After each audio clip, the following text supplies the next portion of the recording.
I'm from Connecticut. I was in a long distance relationship with a girl from Georgia. It would often make road trips down to visit her. I don't really mind. I love road trips.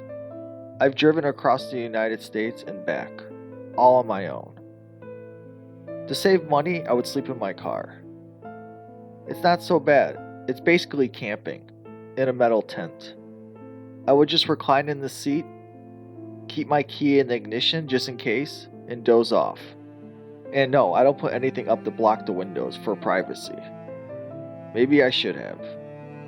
The trip down south is a comfortable 2-day drive. My stop would be usually somewhere along Virginia-North Carolina border, and that's exactly where I stopped that night. Rest stops were often less traffic, thus quieter, than truck stops. Normally I would have stopped at Love's, but I was so tired that I settled for the first rest stop I saw. It was oddly vacant that night, with only a couple lone cars sitting under an amber streetlight, most likely travelers with the same idea as myself. I pulled into a parking spot away from the others, under the shadows of a tree, and far from street lamps. I figured I would have more privacy there.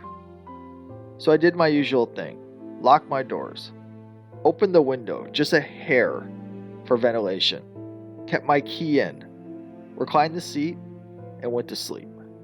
I was never interrupted on any of these car camping nights, so I never suspect anything on this one. Then a sharp tap woke me up. At first, I thought I heard it in my dream. I opened my eyes, a bit confused. Since I was leaned back, I was facing the ceiling and couldn't see anything. I heard another tap, like a tiny object hitting a hard surface. Was it raining? Was water dripping onto my windshield? I'm under a tree. Maybe something fell from the branches. Maybe a squirrel or a bird was dropping something.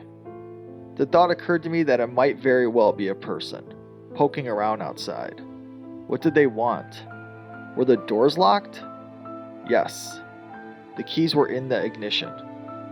I can leave in an instant. Still I laid there, completely still, pretending to be asleep, pretending I haven't heard anything, hoping whoever it was would leave me alone. It was better not to find out. I was too afraid to go out. Still, the tapping continued. I had to do something. There was no way I was just going to stay there. I had to look. My heart was pounding. In that moment, I decided I was going to look. I was going to raise my head up and see what was making that noise. So that's what I did. What met my eyes sent a jolt through my entire body. Every muscle fiber locked up in pure shock at what I saw. The faint glow of the street lamps cast just enough light for me to make out what I was looking at. There, in the windshield, staring directly at me, was a face. Someone I presumed to be a woman was laying on my hood. Her face pressed right up against my windshield. Her face was completely still. It looked like a girl. I froze in overwhelming terror. The eyes I stared into appeared to have rolled back, showing only the whites. The lips stretched wide, revealing horrible rotten teeth. Even in the darkness, I could tell that her skin was scaly pale, contrasting her long, filthy black hair. Whoever this was, she was clearly not in her right mind. I don't know how long I sat there, too afraid to move. Finally, I got a grip of myself and shot my hand to the ignition. It turned over, making an instant, most beautiful sound I've ever heard. I reversed as fast as I can, trying not to give this creeper time to try anything. In my panic, I remember turning on the windshield wipers in an attempt to get her off.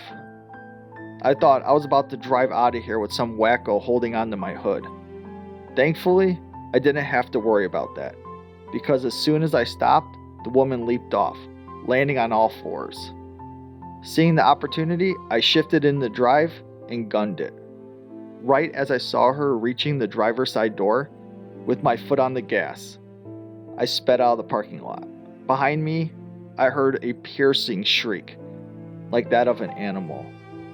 I looked in my rearview mirror, and for a split second I thought I saw her chasing me, running on all fours, her black hair swirling wildly around her. I couldn't get a good look as I rounded the curve in the road leading out of the rest area and merged onto the highway. There I picked up speed and drove through the night. I did not dare to stop again till I saw morning light. Thanks for listening.